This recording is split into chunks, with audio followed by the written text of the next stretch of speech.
இவ கியூட்டா இருக்கா, இவ சகிக்கல, இவளுக்கு பாய் ஃப்ரெண்டு இல்ல, இவதான் குட் டார்கெட் என ஸ்ப்ரெட்ஷீட் போட்டு ஒவ்வொரு பெண்ணையும் தேர்ந்தெடுத்து மயக்க மருந்து கொடுத்து பலாத்காரம் செய்து வீடியோ எடுத்த சீரியல் ரேபிஸ்ட் இந்தியருக்கு 40 ஆண்டுகள் சிறை தண்டனை விதிச்சிருக்கு ஆஸ்திரேலிய நீதிமன்றம். 2018 வரைக்கும் இவன் ஆஸ்திரேலிய வாழ் ஹிந்து இந்தியர்களிடம் மிகவும் பிரபலம். ஏன்னா ஹிந்து கவுன்சில் ஆஃப் ஆஸ்திரேலியா சங்கத்துடைய செய்தி தொடர்பாளராக இருந்தவன் தான் பாலேஷ் தன்கர். இவன் பெண்களை பலாத்காரம் செய்ய தேர்ந்தெடுத்த விதமே இவன் எவ்வளோ பெரிய அரக்கத்தனமிக்கவன் என காட்டுது.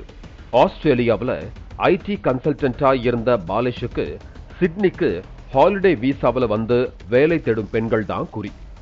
அந்நாட்டில் வேலை தேடுவோருக்கான இணையதளமான கம் ட்ரீயில் வேலை தர்றதா சொல்லி போலியான விளம்பரங்களை கொடுத்திருக்கான்.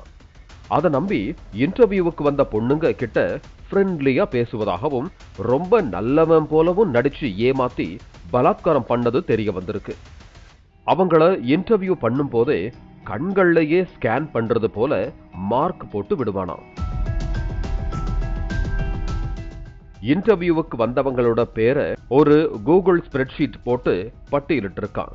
அதுல அவங்களோட இன்டெலிஜென்ஸுக்கு மார்க் போட்டதோட ரிமார்க்ஸ் காலம்ல இவ கியூட்டா இருக்கா, இவ அசிங்கமா இருக்கா, இவளுக்கு பாய் ஃப்ரெண்டு இல்ல, இவ கேள்வி கேட்கல, சோ இவதான் குட் டார்கெட் அப்படின்னு எழுதி வச்சிருக்கான்.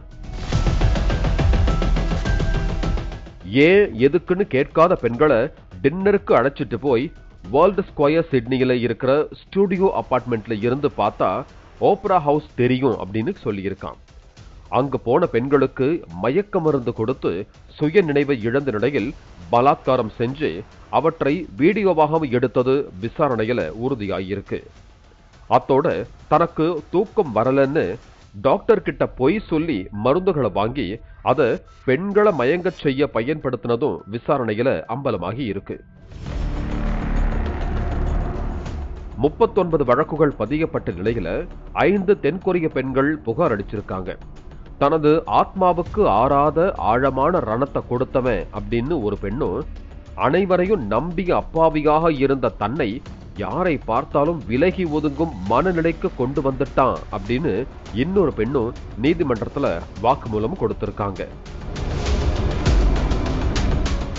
2006 ஸ்டூடெண்ட் வீசாவில் ஆஸ்திரேலியாவுக்கு சென்ற இவன் இந்து சமூக மக்களுக்கு நல்லது பண்றதா ஒரு நைஸ் கை முகமூடிய மாட்டிக்கிட்டு அலைஞ்சிருக்கான். இந்த கொடூரனுக்கு 40 ஆண்டுகள் சிறை தண்டனை விதிச்சிருக்காரு ஆஸ்திரேலிய நீதிபதி கிங்.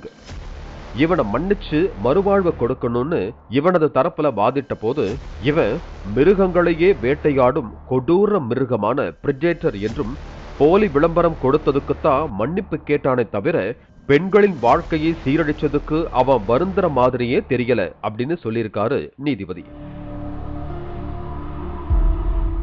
அதோட இவனை வெயில்ல எடுக்கவும் 30 ஆண்டு தடை விதிச்சு அதிரடியா தீர்ப்பளிச்சிருக்காரு நீதிபதி கிங்.